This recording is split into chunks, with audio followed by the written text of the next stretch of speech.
Om Namo Bhagavate Vasudevaya. Reading from the Srimad Bhagavatam, Canto 10, Chapter 85, Lord Krishna instructs Vasudeva. Text 5. Etannanavidam.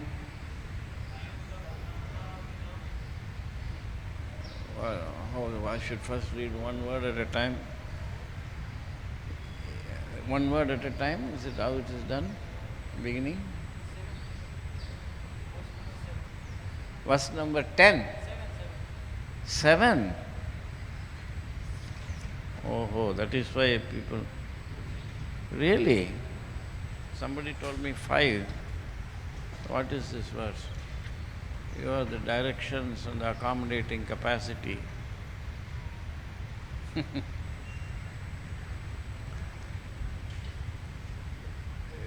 What did he say? 7. Kantis. Kantis. Tejaha. Prabha. Satta. Kantis Tejaha Prabha Satta. Chandra. Agni. Arkaksha. Vidyutam. Chandagni Arkaksha Vidyutam. Yad Sairyam Bhubratham Bhumer. Yat Stairyam Bhubratham Bhumer. Vrittir Gandho Artato Bhavan. Vrittir Gandho Artato Bhavan. Kantis Teja Prabhasatta. Chandragni Arkarsha Vidyutam. Yat Stairyam Bhubratham Bhumer. Vrittir Gandhortato Bhavan. Kantis Teja Prabhasatta. Why did it take so long?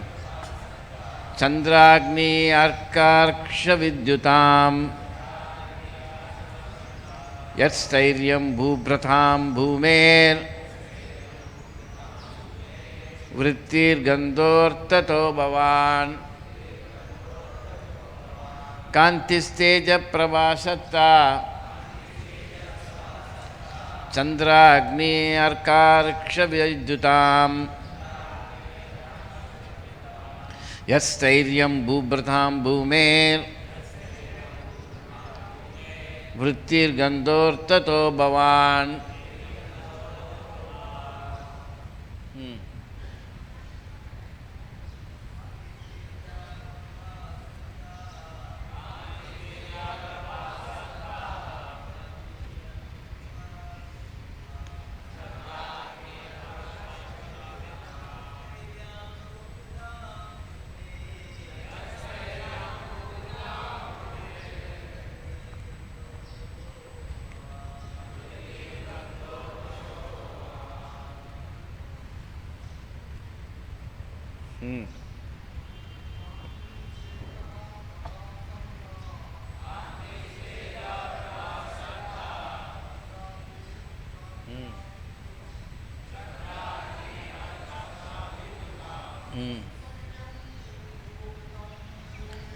Yat Stairyam Bhubratham Bhumer.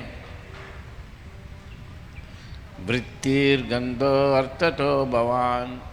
Mothers,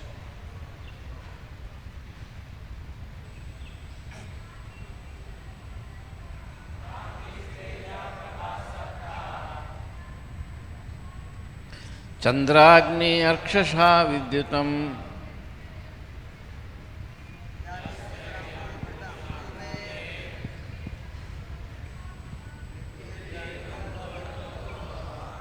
Kantihi the attractive glow. Teja, brilliance. Prabha, luminosity. Satta, and particular existence.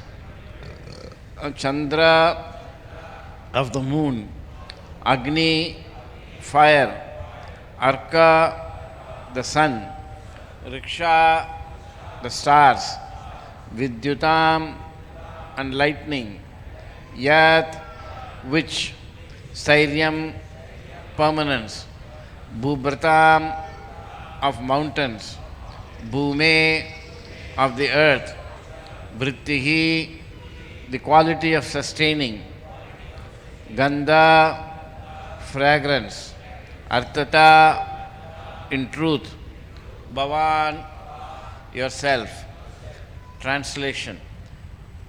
The glow of the moon, the brilliance of the fire, the radiance of the sun, the twinkling of the stars, the flash of lightning, the permanence of mountains, and the aroma and sustaining power of the earth, all this are actually you.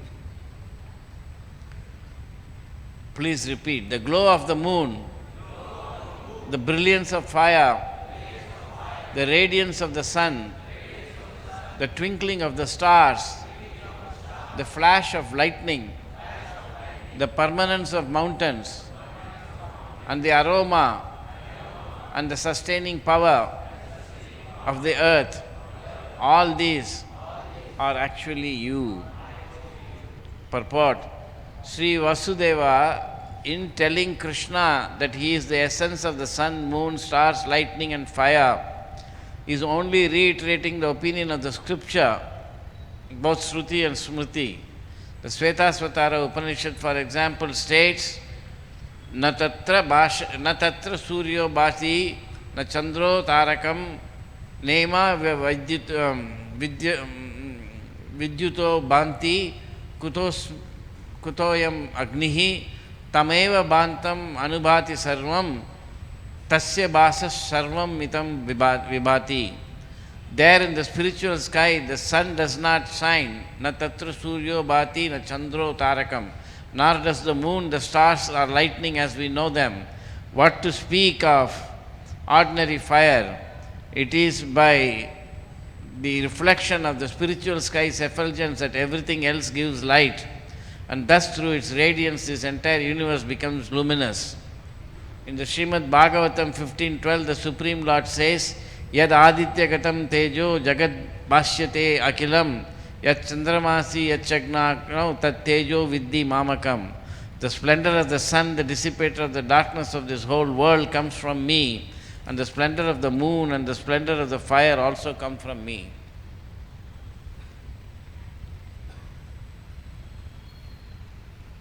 Namo Vishnupadaya Krishna Prestaya Bhutale Srimate Bhaktivedanta Swami iti namine Namaste Saraswati Deve Gauravani Pracharine Nirvisesha Sunyavadi Paschatya Desetarine Sri Chaitanya Mano Abhishtam Stapitam Yena Bhutale Swayam Rupa Kada Mahyam Dadati Swapatantikam Vancha Kalpatarobhyascha Kripa Sindhubhya Evacha Patitanam Pavanebhya Vaishnavibhyo Namo Namaha. Jai Sri Krishna Chaitanya Prabhu Nityananda Sri Advaita Gadadhar Shivasadi Gauru Bhakta Brinda.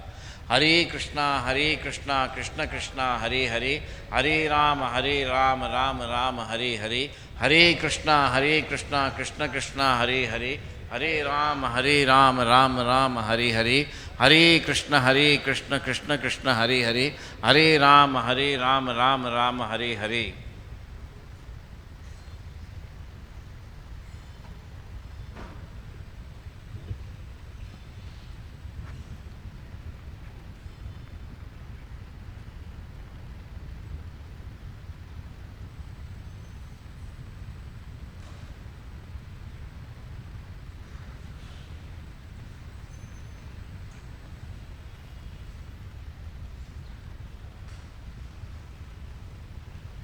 Stop this.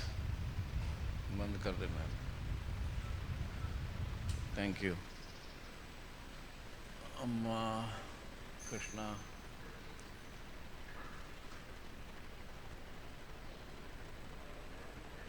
This entire exchange between the sages,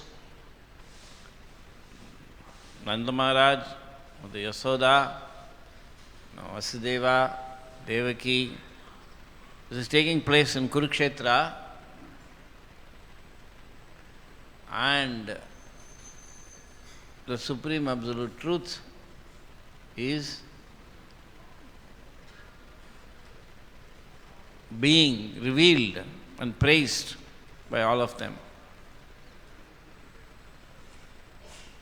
The Srimad Bhagavatam is the glorification of the Supreme Lord.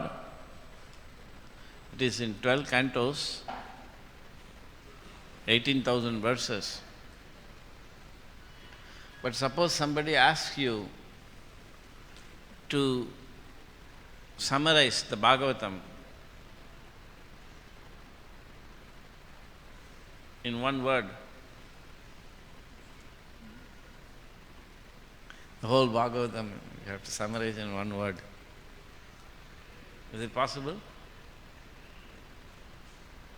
What is that? No, one word. You are saying so many words.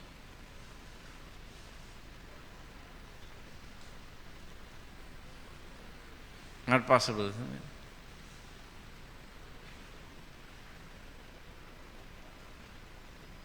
Can you summarize 18,000 slokas in one word? Anybody?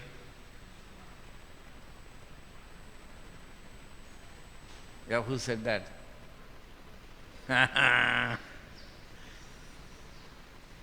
You can. You can summarize in one word. Krishna.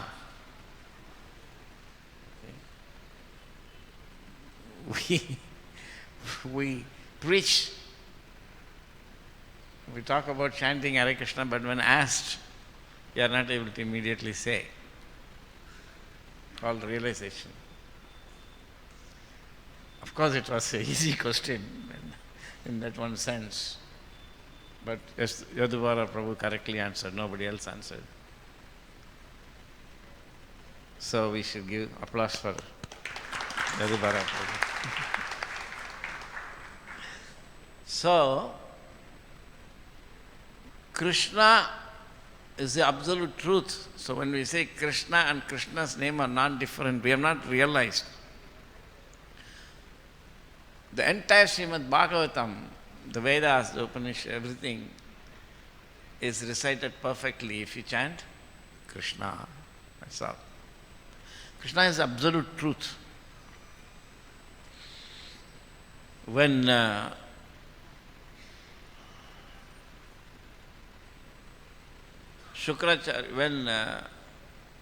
Maharaj Bali was chastised externally by Krishna and sent to lower planet, which was of course Bilaswarga. Then Lord Vamandev asked Shukracharya, by the way, what was the mistake of Bali Maharaj that when he didn't listen to your instruction, you cursed him? You must have made some mistake. What is the mistake? The verse is there, but I think that's the last verse of that entire pastime. Shukracharya says, no mistake. It was my mistake, not his.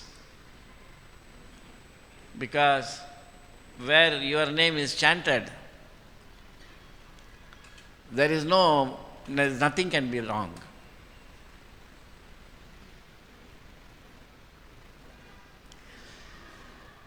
In fact, everything is perfect.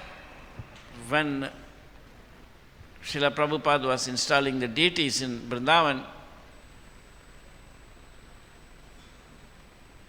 then he had invited so many brahmanas to come and chant mantras. Where is my phone? And then what happened was that, thank you. But Prabhupada said, devotees were also chanting. Prabhupada said, this chanting is the real installation. but still we let everybody else chant the mantras also because people are attached to those mantras. And we say that, but at the same time, we don't know, we don't understand. We don't know what it means to say, or we don't know, not that I know, what it means to say that Krishna is everything. So here Vasudeva is also saying, you are everything, you are the Supreme Lord. Isn't it? It is just like somebody's son is the Prime Minister of the country and they go to see him in the office and everybody is coming and saying, good morning, sir, good morning. And then the father and mother, they say, oh,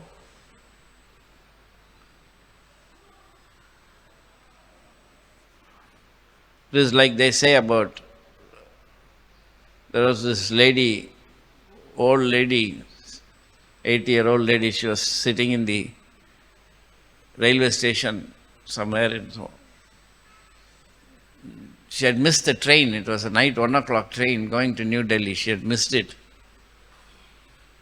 And so she was waiting there for the morning 6 o'clock train. She was sitting on the platform.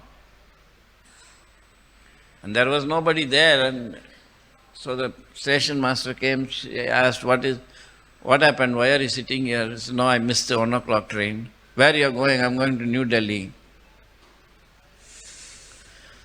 So he asked, why you are going to New Delhi? Oh, I wanted to see my son. He has called me. Where is your son? I don't know, but he works in the railways only.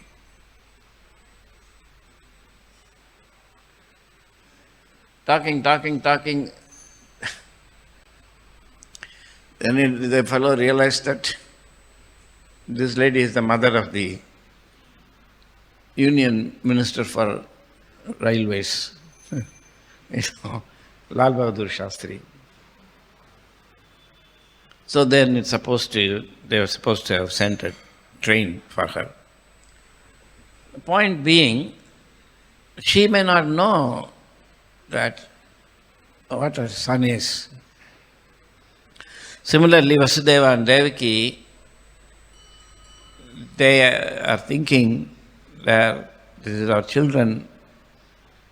But when they saw even the greatest of the sages were there, they were praising Krishna.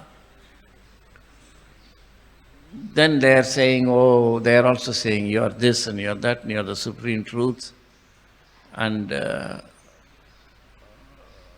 ordinary people, they actually mistake. You see? Everything is you in this creation, everywhere, spiritual, material, everything is nothing but Krishna. And but people still think aham mameti. This is me and this is mine. So we are also thinking like that. You are everything, but we are thinking you are my son. I am Vasudeva, and you are my son. Please forgive like that. Which is actually, they're being polite, but Krishna is their son. It is not false ego. So, the thing is there that Krishna is everything. At the same time, there is variety, very, very difficult to understand. And Vasudeva is giving expression to that. We are not to think that this is just poetry. Isn't it? Sometimes cinema songs are written. You are the sun, you are the moon, you are my rainbow of my life. But she is not the rainbow, you know. But it is not poetry like that. You know, this is actually a fact.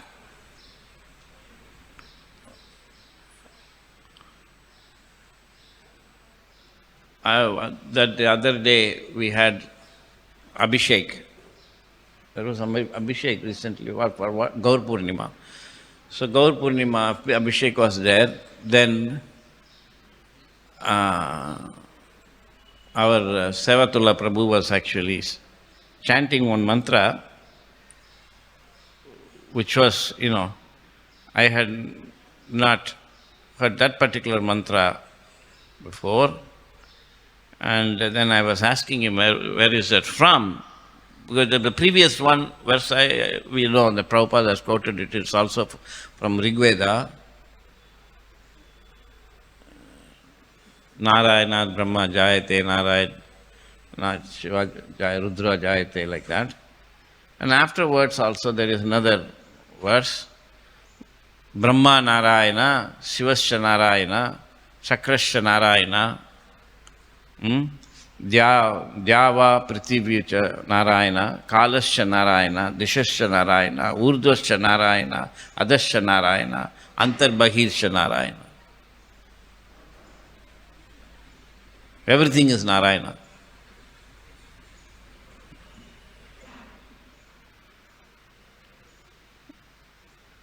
These are all highly realized statements, scientific statements.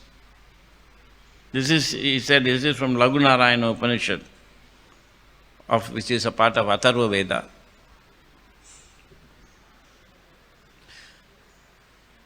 And same thing is also described in what is it called? Mukundamala. And there he is using these different forms of Sanskrit grammar, Krishna, for Krishna, by Krishna, through Krishna, like that we say in English. So in Sanskrit that is actually Krishno, Krishnam, Krishne, Krishnaya, Krishnat, Krishnasya, Krishne, Sabdakosha Manjari, we all learnt at school. By Krishna, for Krishna, through Krishna, like that. So Krishno Rakshati, Krishno Rakshatuno Jagatraya Guruhu, Krishnam Namasyamyaham, Krishne Nama Rakshavo Vinighatah, Krishnaya Krishnas Tubhyam. Krishne Tishtati Sarvameta Dakilam. Krishne Tishtati Sarvamekam. Everything is there. Similarly, in Prabandham, the Alvars are saying that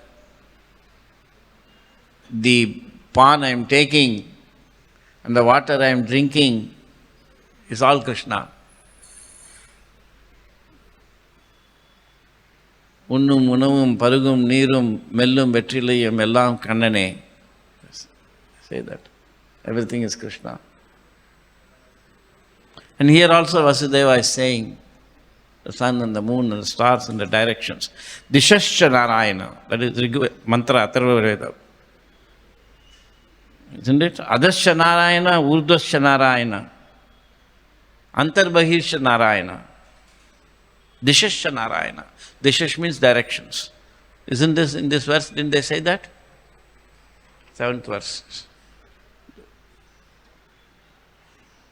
Oh, that was actually, that was the verse I thought they had told me that. And so it is there. All the directions.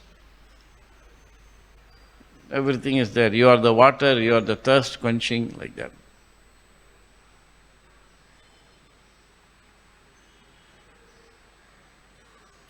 The glow of the moon, the brilliance of the fire, the radiance of the sun. Everything is Krishna.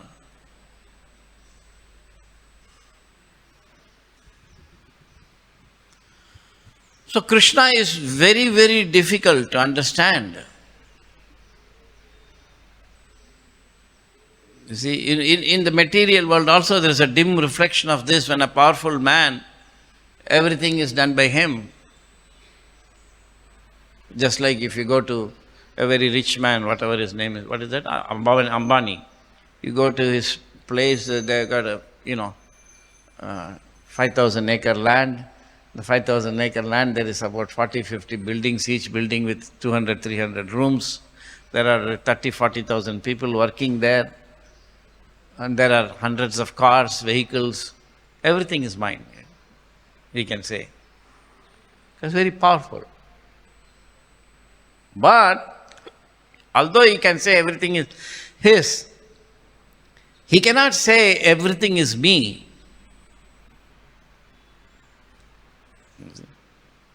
So, Krishna is called omnipotent. And omnipotence means he does not depend on anything external. You see? He does not depend on anything external to himself. Even the most powerful man in this world, he cannot do everything. In the olden days, the kings could do a lot of things.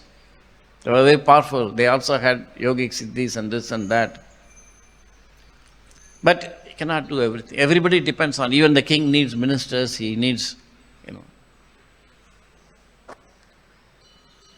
Of course it is, anyway.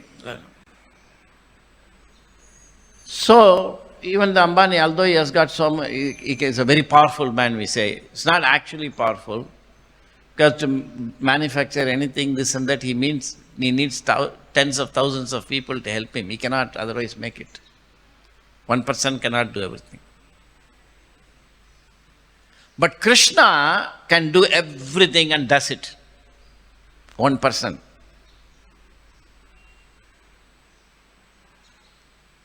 Therefore he says that under my supervision everything is happening in Bhagavad-gita. What is that verse? Maya adhyakshena prakriti suyate characharam.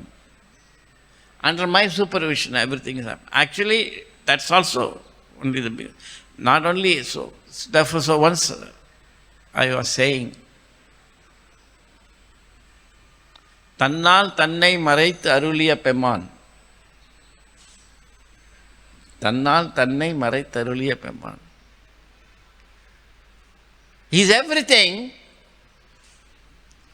and his light, original light, still when the living entities, some living entities want to enjoy the world, he is actually able to cover himself by himself and make the living entities believe that they are alone and they are the masters and they are the masters of the world. Yes, he has done that. So, Aruliya Pemman means that was his mercy. He has done that. So, this material creation, our position as conditioned souls is very bad. And we have to come out of it. Normally it is very, very, very difficult. Practically impossible. Practically impossible. Because yesterday I was reading, Prabhupada was saying, he's saying,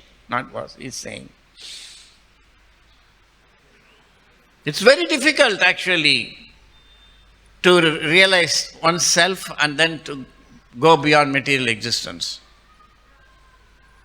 One has to be not only a human being, one has to be not only born within the Vedic civilization, one has to be not only a Brahmana,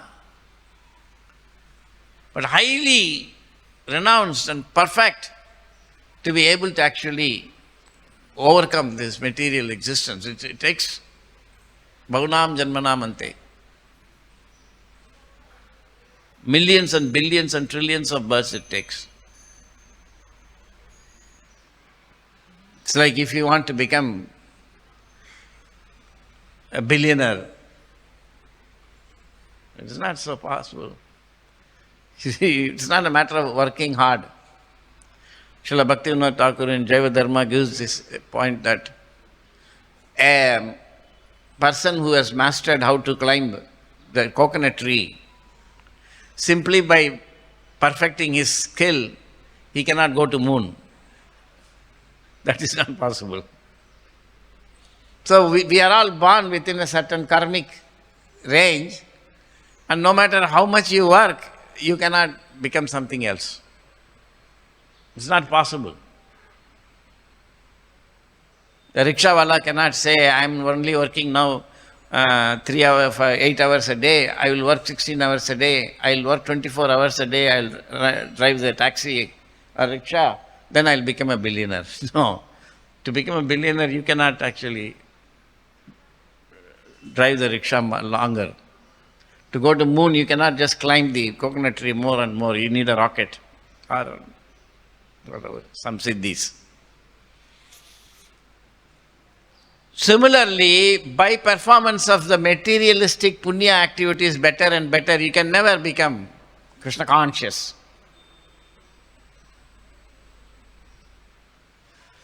So it is extremely, and especially if you are born as animals and all, no chance. And normally, and if you are born as a woman also, no chance, because completely influenced by the body.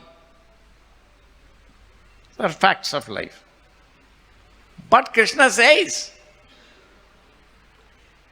if you become my devotee, then Sriyas Sudra Vaishyas Tata. He says, then it does not matter what you are. You can even be an animal. In the Chaitanya Charitamrita, one of the associates of Lord Chaitanya delivered a dog. Everybody can actually perfect their life, especially the human beings. There is no difference, varna, ashrama, gender, nothing, no difference. But so the point is that Prabhupada, I just read yesterday, he said that normally it is impossible to become liberated. But if Lord Chaitanya wants, it's very easy. And Prabhupada gave the example, like it is very difficult to get $1 million. But if somebody comes and gives you $1 million, then you got it. So this Krishna consciousness movement is an opportunity for everybody to realize the supreme absolute truth completely in one life. So it's a great opportunity. At that time, if you want, you realize there is nothing that you can give Krishna because everything is Krishna. But still you can offer to Krishna Krishna's own energies. Exactly like when you go to bathe in the Ganges, you offer Ganga water to Ganga.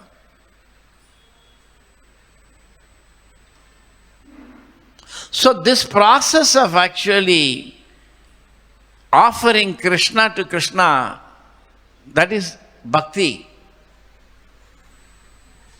It's very high class. But Lord Chaitanya said that that's how they live, everything they end and give to Krishna, and you can also do. So Krishna consciousness movement is an opportunity to practice that spiritual way of living here. So Prabhupada said that the Krishna consciousness movement is like an embassy opened in a foreign country. It is same as that country. Inside actually, it is the embassy is not subject to the rules of the local country.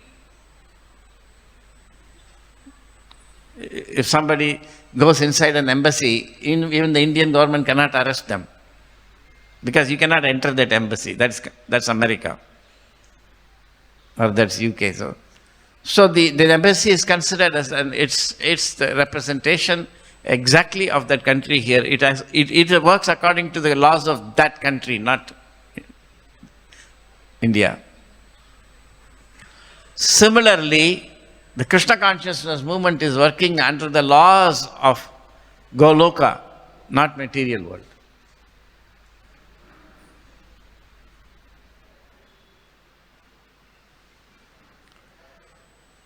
So the entire process of Krishna consciousness is to progress on this path of realizing Krishna. Not a simple thing. It's very difficult. But it's possible. You must know that. So I was just putting in that ICC just some time ago, a week ago or something. I think I mentioned it in the previous class, I'm not sure. That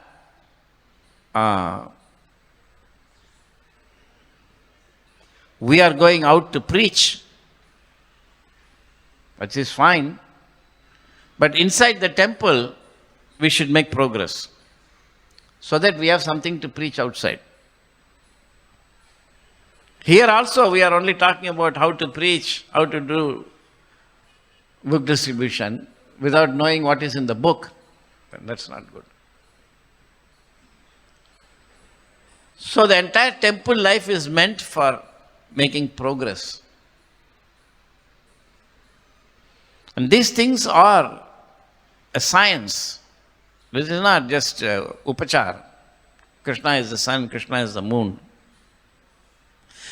Actually, in the Vedas, the various demigods are described apparently. But actually, only Krishna is being praised. They don't understand. So when the Christians came, the Britishers, the Christians, they came, they thought that, oh, these are all, nature worshippers. The Western mind has that mentality historically. No, I'm not talking about devotees here, karmis. They have this mentality of, not only thinking they are civilized, they think the others are uncivilized. But that is there in every place in different ways.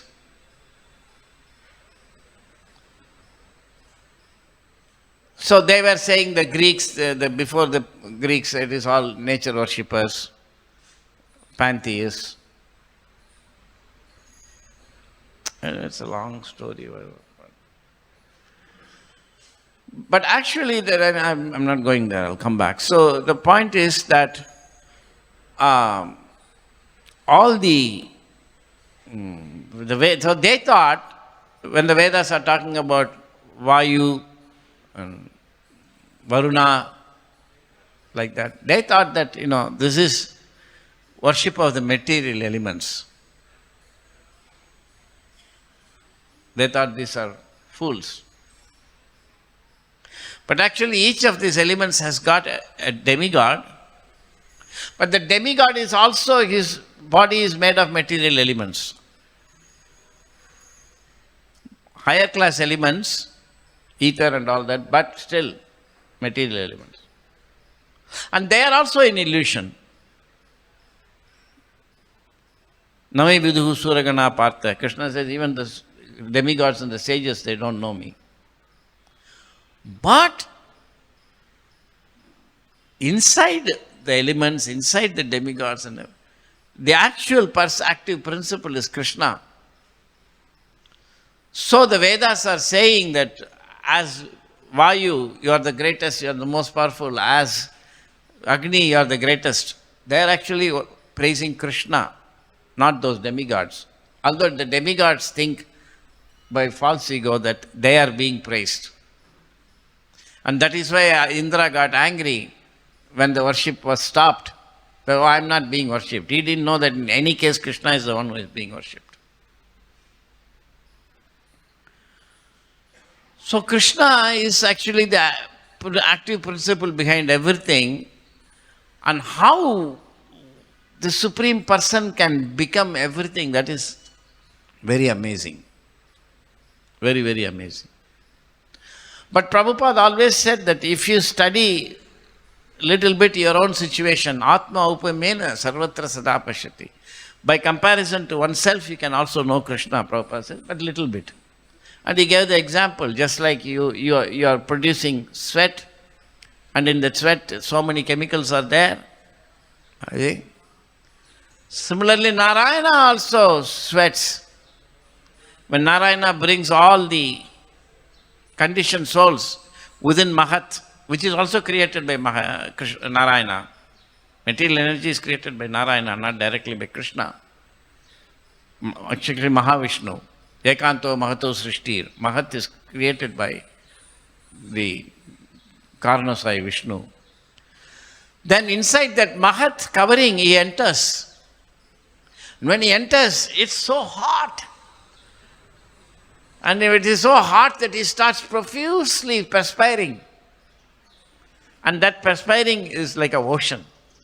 When we perspire, we just get a few drops. But Mahavishnu is perspiring, and Karanarnava Jale, ocean is there. And he lies down in that ocean. And that is the breeding place of all the millions and billions of universes. People think this is a mythology, imagination, story. It's actually a fact. Just like people think that God is a myth, but we are myth. And we will be gone. Your great-grandfather is a myth. Nobody, you don't even know who is your great-great-grandfather, gone. But Krishna is still here. Bhagavad-gita is still here. Bhagavatam is still here. They think Krishna is stone, but you are stone. This is nothing but meat, dead meat, stone. You are stone, but you are thinking Krishna is stone. This is all influence of false ego. So this understanding Krishna is everything, how the Krishna's energies are there, it's a great science. This is not to be simply imagined. It requires extraordinary knowledge.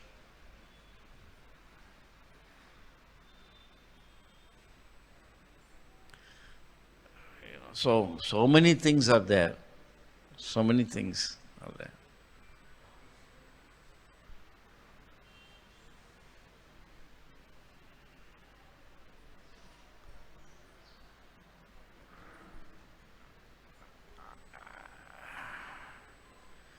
And we are not to think that, oh, why should we talk about material energy? Let's talk about Krishna. No. Where is that? Is it connected to internet? You go to that rasaraj.org and find that quote where Prabhupada says that the kissing of the gopis, it's in our Acharya tab is there. What is the use of... No, it has to be projected here. Oh, yeah, okay. So it has to be found first on the phone? No, but can you project it here? Huh? Okay. Go to he can do it. Rajhamsa, do it. Find that quote. So Prabhupada says that the Lord kissing the gopis in the rasa dance and topics about material creation, there is no difference for the learned transcendentalists. Just like there is no difference between chap and bhog and simple khichdi offered to Krishna. They're both prasadam. Devotees relish both. In fact, as I say always, that if you have indigestion, better to take khichdi than chap and bhog. So conditioned souls, Prabhupada says, first of all should understand matter, then spirit. Otherwise, you will misunderstand matter to be spirit. It's a great science. You see?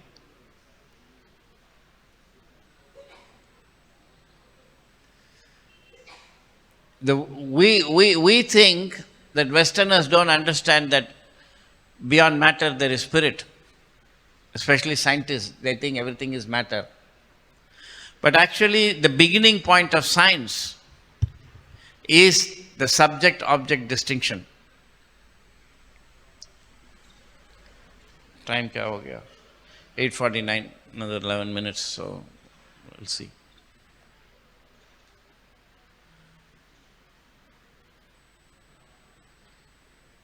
They make subject-object distinction. There is me and there is the world. They don't, that's the beginning. And I'm not the world. But there, so they also accept that the I, the subject is different from the object, the world. That's the beginning of science. Although that is not taught in schools, that's the beginning of science.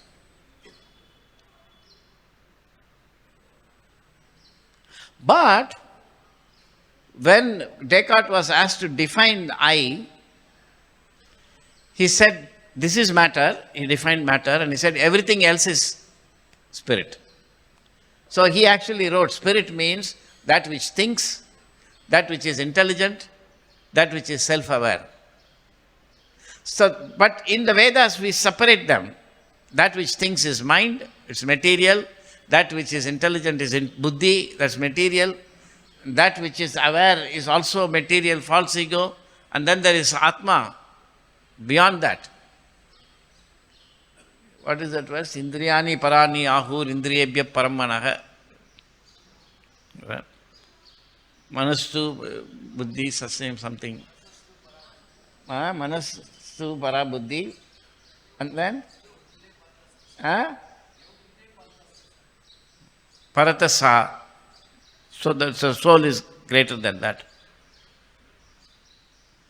So it is like if somebody says that there is money in your pocket and remove your money, but the money is in the pocket but inside the wallet, what in India we call purse. So if they ask you to take the money out and you take the wallet, because that's where the money is and you don't know the distinction, and they keep it outside. So you remove the wallet also.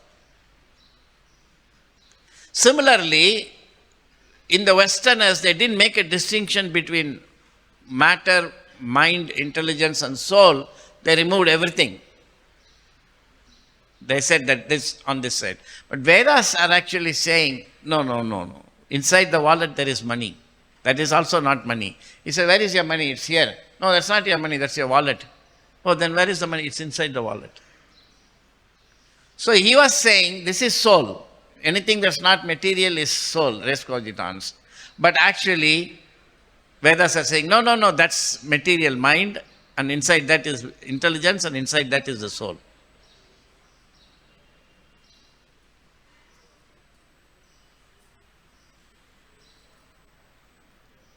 So this distinction between the subject-object is there even in the West.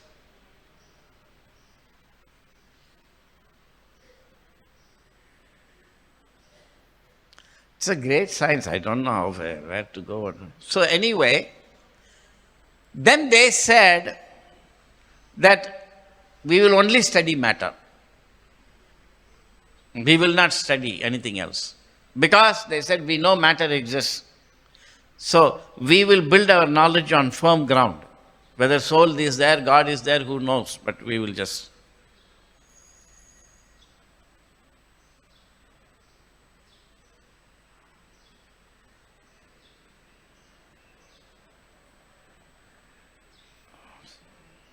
I'm not getting reciprocations. I'm not able to. I don't know whether you people follow, whether you like it. People think, I don't know. Are you following? Huh? You're following? Trying to. But it is interesting or not interesting? Huh? Anjay? No, it's very, very essential. Because I was giving that wallet example that you may mistake the wallet to be money, but actually money is inside the wallet. Similarly, you will mistake matter to be spirit. What you think is spirit, you are saying whatever is not matter is spirit. We say matter is, consciousness is not material. But you don't know what is material. Therefore, you may, whatever you think is non-material can also be material. Because mind can think, mind can feel, intelligence can control, false ego can say I. So if you don't know, then you'll think that I is actually me, but that's false ego. You're beyond that. Therefore, this whole purpose of Krishna consciousness is to realize and go past all these things. There is a distinction between water and the taste of water. It will be a great mistake to think there is water and when I drink that water I get taste. No, it's a mistake. You cannot think that, there is gulab jamun, sandesh is there, and then when I eat the sandesh, I get the taste. It's not. It's a great science. So how do you distinguish between the object that is there? He's saying here, "Oh my Lord, you are water and also its taste." He's saying, you are the water and you are also. So don't think that I'm just speaking something. It is there, right there, the next verse. So I'm speaking on this verse, but what I'm making is already there in the next verse. Because I'm explaining what is the science behind it. So what is the distinction between water and the taste of water? They're two different things. Are you following? You have experienced water, you can see water. You have experienced taste because you have taken sandesh or water, but you have not seen taste. You have seen water, but you have not seen taste. And if you think that I am the taste in water, then you are trying to be Krishna. Krishna says, "Rasoham apsu kaunta," I am the taste in water, not you. Just like when you read a book, novel, people enjoy the novel. But it is not that that's only paper and ink and you are giving the plot of the novel. Only when I read. It's true that only when you read you get the plot of the novel, but the plot of the novel is there and is coming from the author. Similarly, the taste of gulab jamun. Long time ago in IIT Bombay, I gave a lecture in 1980 or something. Why is the gulab jamun sweet? I gave a lecture long time ago.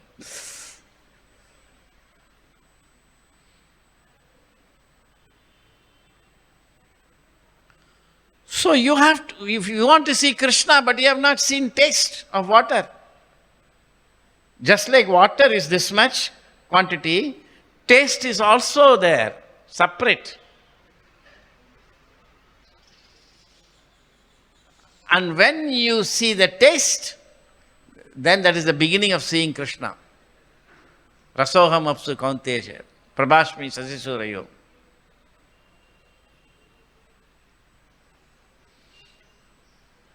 How can you, do you understand this point that you can see taste of water separately from water? Surprising? It is. But it is together. But it can be separated. That is a great science. For this, the Vedas are saying, the Upanishads are saying, the Bhagavatam is saying, the sound has to, there are 4 different levels of sound. Vaikari, Madhyama, Pashyanti and Para. And this. We may not understand everything, but at least we hear this about Krishna, that's all. Sound is not the same. You ask a little baby, what is this? Say, phone. It also has understood, phone. But, somebody who is manufacturing cell phones, Samsung CEO, when he says cell phone, it's not the same. Sound is same, cell phone. The knowledge behind it is completely different. So, Shabda is of 4 kinds. That is there in the Bhagavatam 11th canto, 4 kinds. What did I say? Huh? Vaikari? I don't know. Vaikari, Pashyanti, Madhyama, Pashyanti and Para, 4 sound. And each level you can speak tremendously. Say, I am speaking so much. Do I know anything? Only Krishna knows and Prabhupada knows. It looks like very nice. It may be very ordinary sound. Just like if somebody says, what is this? And if somebody says, oh, this is just an object, it's rectangular in shape, it has got this height and this width, this length, it has got this much weight, it has got brown color, like that. That is Sabda, but it's Vaikari. Very ordinary sound, because the knowledge behind that is very ordinary. But if somebody says, oh, this is Srimad Bhagavatam, that is also Sabda, but of a higher kind. Because he is talking about the book. So if you go to school, they teach you human body consists of 272 bones, 1 heart, 2 lungs. Isn't it? 2 legs, 2 hands, occasionally a brain. Like that. That is Vaikari, ordinary sound. That's like saying this is this long, this big. But if you say you're a human being, you've got a mind, that's psychology. Higher level sound. So sound is the Vedas, people are just chanting. That is one level of sound. But if you can actually explain the Vedas, that's another level of sound. Therefore, among Brahmins, there is a different, this thing is there. Satkarma nipuno vipro mantra tantra visharadaha.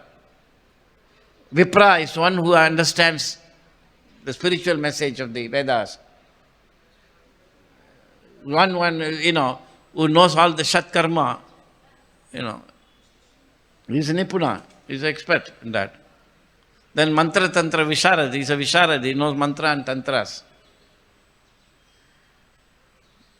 So in this way, there are different levels of Brahmins are there. So don't think the sound is the same. So everybody may speak Bhagavatam, but there is a difference between Prabhupada speaking Bhagavatam and me speaking Bhagavatam. There is no comparison. There is absolutely no comparison. Absolutely no comparison. He knows, I don't know. I may speak whatever I want. So you have to understand that this Bhagavatam is not a joke. It's actually, it's giving high class knowledge. So Vasudeva, he knows all whatever I'm speaking, billions and untold amount of times superior to me. He knows better than all the demigods and all the sages and everything. Because he's in direct relationship with Krishna. So unless you are able to separate, you are not even able to separate water and its taste. How are you going to separate Krishna from the creation and see? That's not possible. You cannot see Krishna here. But then Krishna comes. That is the deity form. That is mystery, how he comes. And when Krishna is there, you can see Krishna. Otherwise, you cannot see here, you can see there. Therefore, Lord Kapila says, a neophyte is one who sees Krishna only in the temple and nowhere else. He's a neophyte. But we have to become advanced. And how do you become advanced? You have to learn. So Prabhupada is not giving something simple. Very advanced. So I said in the beginning, and I'll end with that point, that I said that preaching is outside, practicing is inside. Prachar, outside, achar, inside. The achar is not for preaching. The achar is for making progress. So spiritual progress, the highest everybody knows, Krishna Prema. So what is the beginning point of spiritual advancement? You see, you should know there's a science.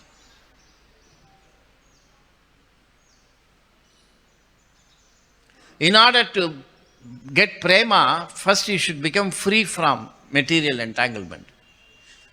Brahmabhuta prasannatma mad bhaktim labate param. Unless you are liberated from material energy, you cannot.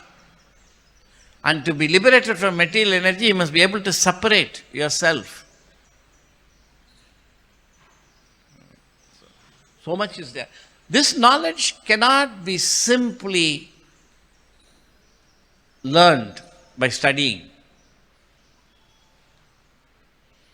It has to be revealed in the heart. Divya Gyan Hriday Prakashito. It has to be revealed in the heart, and for that one has to serve.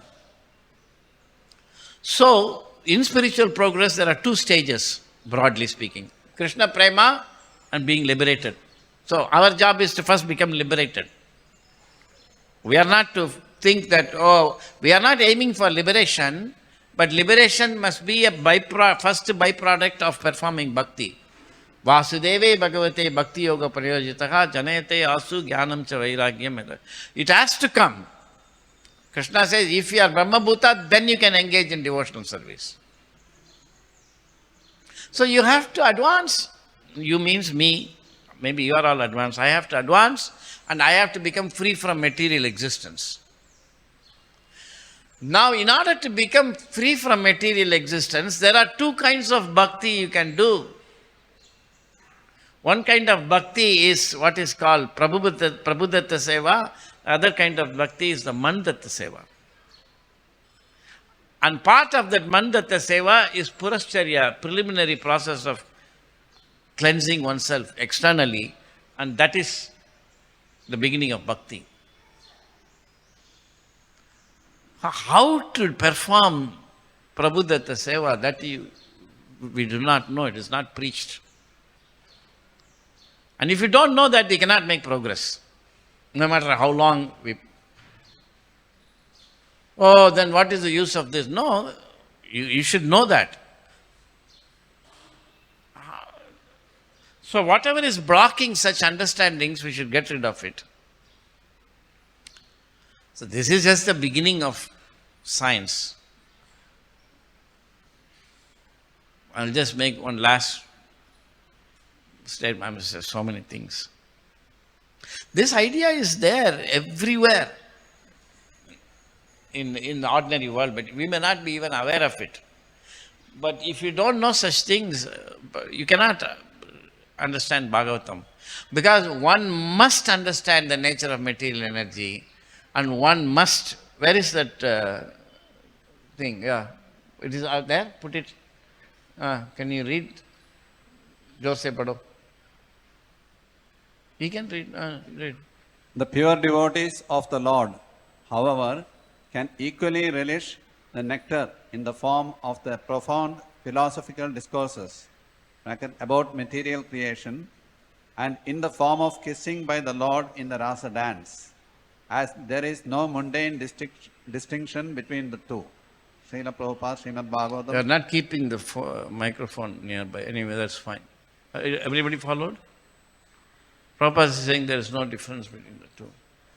So these things have to be understood very nicely. So the one knowledge begins not from Krishna. So Prabhupada says that when you chant Hare Krishna, you will not know Krishna. But you will know the objects that you are seeing every day around you. Table, chair. Prabhupada says that. You can read it. No, you read it. Why are you giving him the microphone? You read. What is your job? Krishna says that out of many millions of people, one may understand him.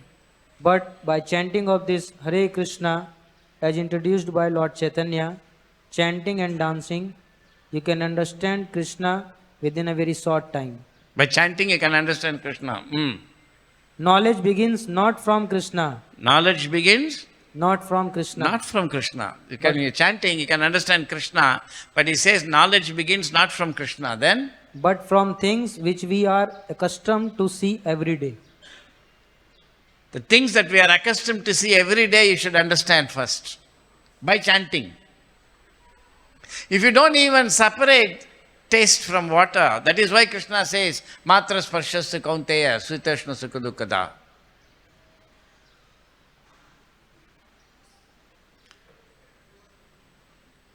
So this idea of matter is very profound. So in linguistics, baito, sit down. In linguistics, there is this issue of syntax and semantics. People are disturbing. Mataji, sit down. Class is going on and you are just doing something.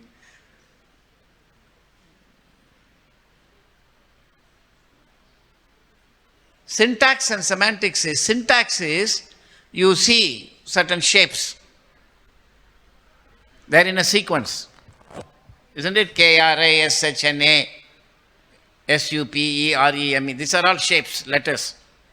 They are written according to some rules of grammar. That is called syntax. Semantics is the meaning. Krishna is the Supreme Personality of God, the meaning. So, what is the difference between syntax and semantics is a big issue in language. There is a paper. Is it a paper or 100 rupee note? The paper is syntax. It's just paper with ink. But the 100 rupee note is a convention, it's a symbol. So what, is it a 100 rupee note or is it a paper with ink? What is it?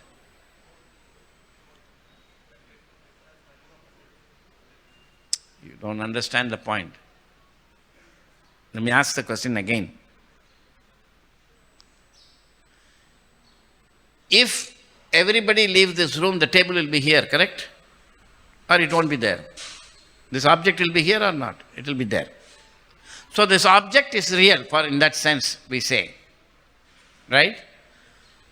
So if you don't look at that piece of paper with color, is it still rupee or not? 100 rupees. If nobody is there, is it a piece of paper or a 100 rupee note? Huh? It's very difficult. You don't understand. It's an outstanding problem in Western thought. You don't even understand the question. This is what the Buddhists were saying. If a leaf is falling on the ground and nobody is there, does it make a noise? Does it make a sound? You don't know Siddhanta. You're saying, but you don't even know that you don't know. In other words, is this, this is a very deep issue. That's why I talked about gulab jamun. Because you can ask the question, is this, you're saying, even if nobody is looking, it is a 100 rupee note. Right? You're saying like that. No, don't worry, just listen now. You're saying like that. That's common sense thinking. But that's not correct. Because you can ask, is this a Bhagavatam or paper and ink? So you will say, it is Bhagavatam whether you read or not. But it's only when you or some other reader reads that you can actually get meaning out of it. If somebody doesn't know English, it's not Bhagavatam for him. No, don't get into this idea, no, it's absolute, whether you know it's Bhagavatam or not, even if you touch it, Prabhupada said, put my book in his hand, that's good enough for selling books. Don't get into all of that. We are talking about something else. That's why common sense cannot be used. That's why, anyway, I hope so. Kindly listen carefully. Do not think that, oh, it's all word jugglery, it is there. Otherwise, why did Vasudeva say that you are water and you are also its taste? Or is he doing word jugglery? If not, then what is he doing? So, the point is that the correct Bhagavata solution to this problem, this is known as color problem in perceptions. Everywhere it comes. When people are playing cricket, Are they just running around, or some bodies running around, or they're playing cricket?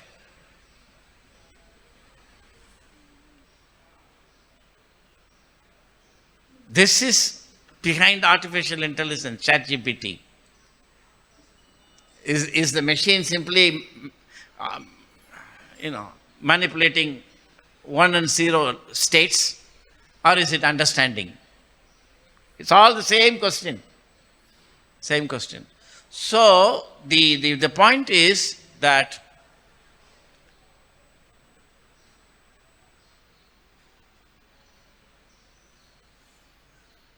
what was I saying? So, there are 3 things. Somebody has set it up, the convention, the government, that ink and all that put in this pattern on this paper is 100 rupee note. That is why it's a 100 rupee note. Somebody has actually conveyed some information through this ink and pattern, and therefore it's Bhagavatam.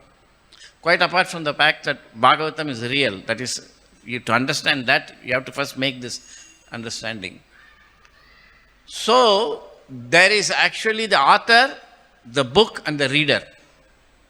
The Bhagavatam is coming from the author, not from the paper and ink. But the fact that there is an author is proved by the fact that unless you read, it is not Bhagavatam. That's not the proof that this is Bhagavatam, but it is indicating the author. It's a very beautiful creation in which Krishna is the reason the gulab jamun is sweet. But that Krishna is the sweetness that is coming through gulab jamun, you cannot know unless you taste it yourself. Because that is a parity between him, he is spirit, and you are also spirit. But he is the source spirit, you are the receiving spirit. This is the science of creation. And that is how in this world things have qualities. Because the qualities are all coming from Krishna. I'm just kind of, where it has to begin, all this is very high. I'm just putting it. It has to begin from the point that there are two ways of looking at the world. Either you can look at this as simply, shapes, physical shapes called letters, or you can think of it as words and sentences. When you think of it as just shapes, it's mechanical things. When the same thing you think of as letters and words and all that, it's semantic. I'm struggling to explain. I'm always thinking like maybe people are not interested because there's this idea. Anyway, okay. I just want to complete this very important point. How should it be taught?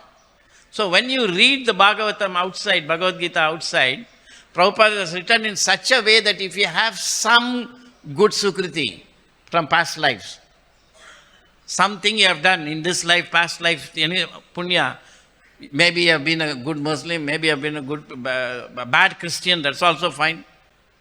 All punyas in various forms, aheti kripa, whatever unknown thing, what is else, sukriti, agyada sukriti, then when you read this thing to various levels, you can understand.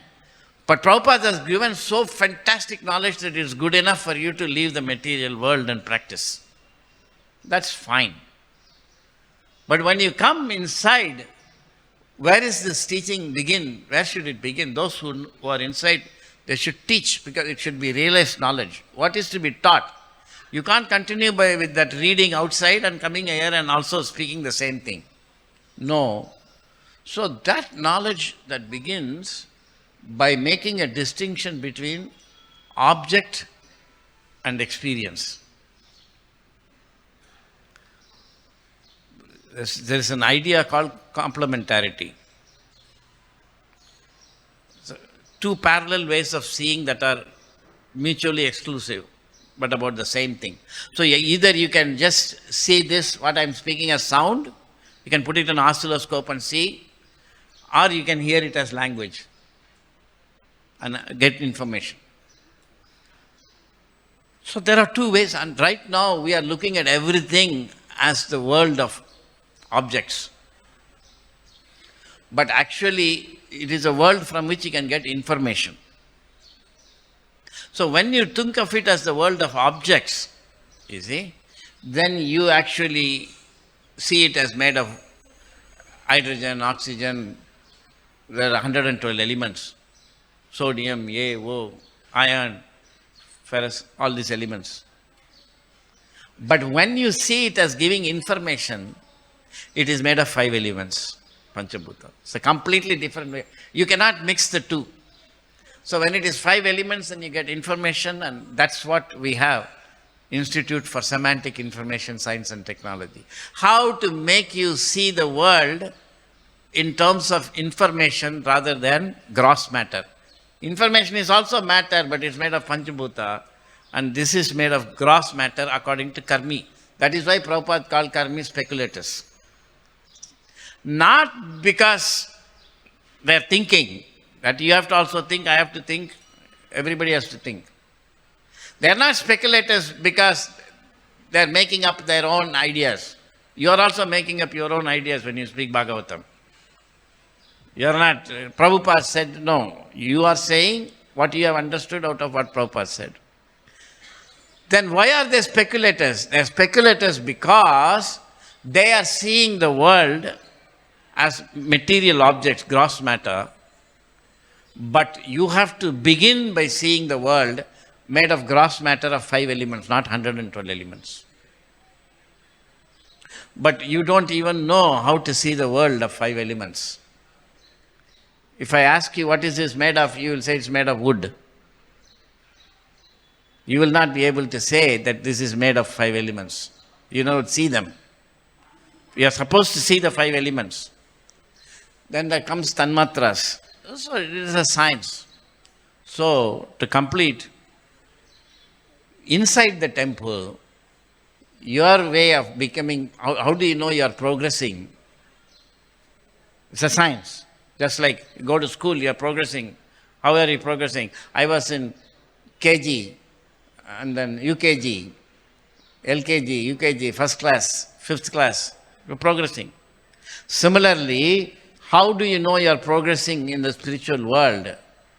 It is not that, so the progressing is that you first use everything that is gross matter in Krishna's service.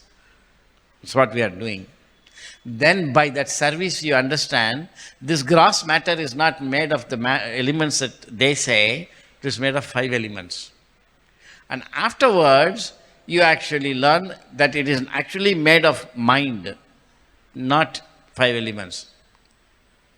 Finally you will come to know that it's actually made of Krishna. That's what Vasudeva is saying. Everything is you.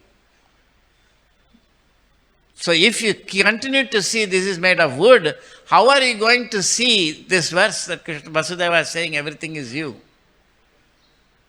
That is called, that progress you have to hear. The only way you can understand these things if it is explained. That's science. That science is now being developed upstairs on the 2nd floor.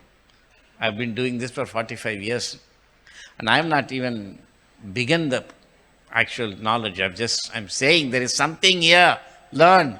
I'm not even giving you knowledge. I'm saying there is knowledge there. You please get it. And to teach that, I have to go so much systematically. Should be interested. That's all up to Krishna and Prabhupada. Any questions or comments? I didn't even begin the class. There's so much to be said. Did I say anything useful? Did you understand something? Huh? Did you follow? You understand the point? Hare Krishna. Hari Bol. Thank you. You said that Descartes said, all this body, what you think that I am. Then they said, we will study only matter. So what is their purpose of studying matter? Why they wanted to study only matter? And according to them, what is the goal of life? Oh.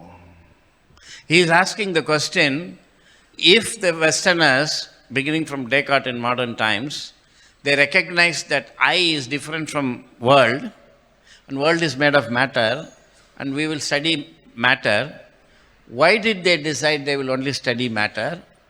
And by that, what do they hope to achieve? What is the goal of life? That's the question, right? Yeah. Very good question. This is a very good question. So, this whole idea began, so you have to know that because we have to reverse that process. There is no other way you can preach to everybody in the world, especially those who don't come to the temple, unless you reverse this process of science. So, what happened 500 years ago? Knowledge was coming from scriptures. Christian scriptures, but scriptures. So, whatever was said in the scriptures is what was said to be truth. We are in a more or less similar situation. And we are thinking this is great what we are saying. No, we study Bhagavatam, we accept Shastras, we don't. But you don't understand Shastras, it has no value. So they didn't know what their scripture, whatever little thing they said, it didn't understand. So they were just saying it, and it's a big history. There is a medieval age is called the Dark Age. Before that there was Greek thought, and forget all that. Descartes' idea was, this nonsense that just because somebody says that something is in the book, it should be accepted. He said this has to stop. This was his goal. And on that goal we are not different. It is not that simply somebody can say, I'm quoting this and say whatever you. That's why in the movement there's so much debate on everything. Do you need, what is this, what is, I don't want to say that 4-letter word, but Guru. So the point is that then what happens, there's so much, everybody is quoting the Shastras. And entirely opposite. Isn't it? So there is no standard for deciding what is right. In the olden days, all this was assumed when they start to debate. Now, if with this science that we are developing, we can say that you separate the taste from the water and keep it here, then we'll talk. If you can do that, you're a Brahmana, otherwise you're not. This kind of things can come. So there was no certainty of knowledge. This is Descartes' theme. Certainty of knowledge. He says, I have no idea whether you have knowledge or not. It's correct, no? Then he said, this is the goal. This is their goal. Their goal was to get real knowledge. Actually knowledge that can be proven. This idea of, but what is the idea of proof? That has evolved in the 500 years enormously. Krishna is doing everything. Lord Chaitanya is bringing everything. There is nothing like 1 + 1 = 2. It's all, it's called axiomatic. We will not go into all of that. There's lots of things. So, Descartes' goal, and that is still the goal of science, is to get valid knowledge. That's the goal. Now, watch this very. See, Descartes said that God came to him in a dream and told him to develop this philosophy. He wrote that. God has told me to develop this philosophy. And it's a fact. Because that's how he is making the larger world move towards Bhagavatam. It is taking its time. Descartes was around the same time as Lord Chaitanya. He was in France. He was a big mathematician and a philosopher. Now, how to get certain knowledge? Descartes was very clever. He said, I will use the arguments that all these priests will use. Same arguments. And they cannot reject my arguments without rejecting their own scriptures. And I will catch them to accept valid knowledge. We have to do the same thing. We have to use the same arguments like scientists. And they cannot reject it without rejecting science. And by that, we will catch them into Bhagavat. I'm doing the same thing that Descartes is doing. Are you following? Now, how did he do that? He said, okay, are you saying that scriptures are all useless, invalid, that you are going to create knowledge? Oh, no, I'm not doing that. Now, what are you doing, sir? Well, see, first of all, let us begin with that. He said that, I'm going to simplify his argument. I'm not giving a scholarly talk, so I won't. He simply said,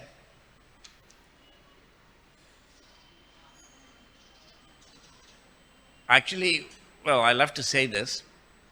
He said that, and today in modern times it makes sense, but he did it 500 years ago. That is why, how did it? He said, suppose I see a man running. There is no guarantee that there is a man running. Like today we know that I'm seeing a movie screen, a man is running. There is no man running. Or you are in a computer, with a game, and you have put goggles, 3D goggles, and you are seeing in the computer a man is running. There is no real man. So today you can understand these things. But 500 years ago he realized that just because you experience something doesn't mean reality is like that. This point he took one whole volume to establish. Are you following this point? This today anybody can follow. Previously only yogis were following that the world is not what you see, Maya. But then Descartes introduced it. Through that material science came. Through that you are understanding that the world need not be real. That's Krishna is moving towards that. Lord Chaitanya is moving. So once he said that you don't know what is behind your experience, that is an argument, logical argument. But there is a world, do you accept or not? There is a real world. That's Bhagavatam. So they said yes. But you do not know because what you are experiencing is not the world. Simple things. Sun is very big, but you see a small thing, disk. So your experience is not, you are not seeing the sun. You are seeing the impression sun makes on your eye. Therefore, he said, how do you know what is there? Right? This is the question. If you know what is there behind your experience, you have got real knowledge. This was his idea. That is reasonable, right? Now he said, God created the world. You accept or not?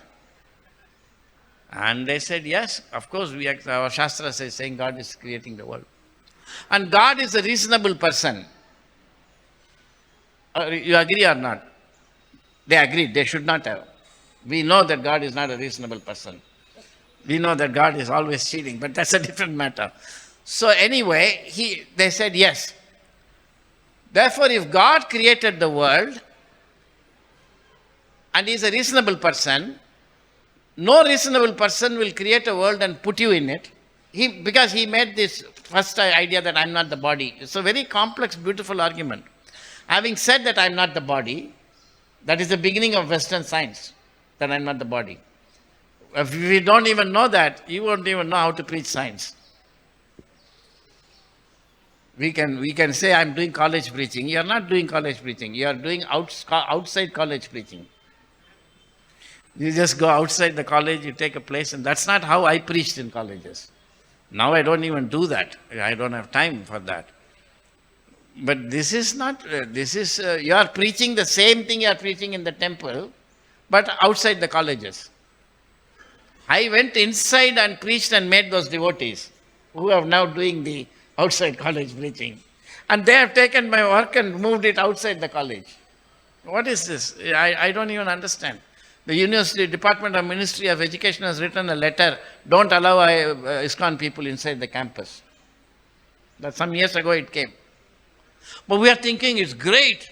Oh, we are having youth preaching, 20,000 people are coming. What you are preaching, I don't know. If you are doing college preaching, you should speak things that should be speakable inside the classroom. Correct? Otherwise, it's not college preaching. It's temple preaching.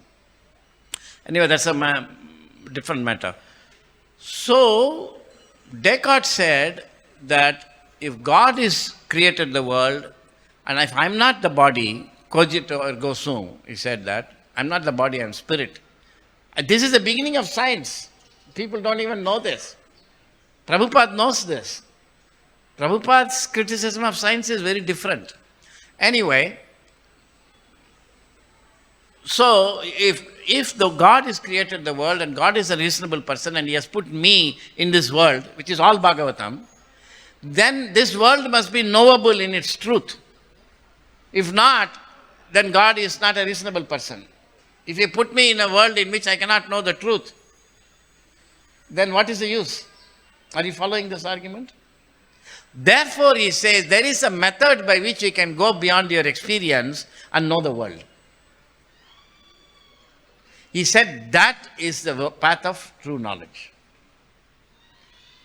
And since I have to study what is behind my experience, I call it matter. So he defined matter, res cogitans. And it's a very beautiful history. But many of his definitions have now created problems, and that is the opening for Bhagavatam. So Lord Chaitanya is making the material people think in a particular way and then give them success. But then they create technology which is actually meant for knowing the world is false. Your cinema and your computers and this and that. But we are thinking that's meant for entertainment. That's a different matter. And in that method, he has brought in science some problems by which you can bring the real Bhagavatam. Are you following? Yeah. So to sum up, they are studying matter because that's what is behind your experience. And that God intends you to know that. That's what Prabhupada is also saying. You have to learn matter first. And therefore, any knowledge that is talking about what is actually behind your experience, that's true knowledge. And so the aim of theirs is to get true knowledge.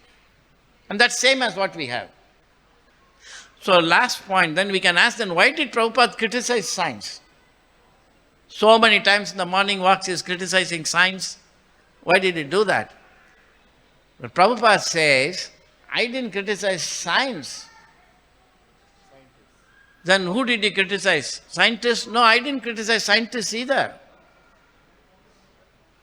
Because when Gregory Benford was taken to Los Angeles Temple by Bhakti-Swarup Damodar Maharaj, then Prabhupada, you saw that conversation in Consciousness Missing Link, he calls you, then you're a rascal. He did that. But when they brought the feast, that day a feast was made, I think, for Jaitirtha Prabhu's marriage. It was brought in a big silver plate for Prabhupada. And Prabhupada took that whole plate and gave it to Gregory Benford, said, eat. And he ate from Prabhupada's plate. We can't do that. And Prabhupada was serving him and making. Are you following this point? So then Prabhupada didn't criticize science. He did not criticize scientists. Then who did he criticize? Can you tell? He criticized us, his followers, not the scientists. This is the last point. Then I give the example.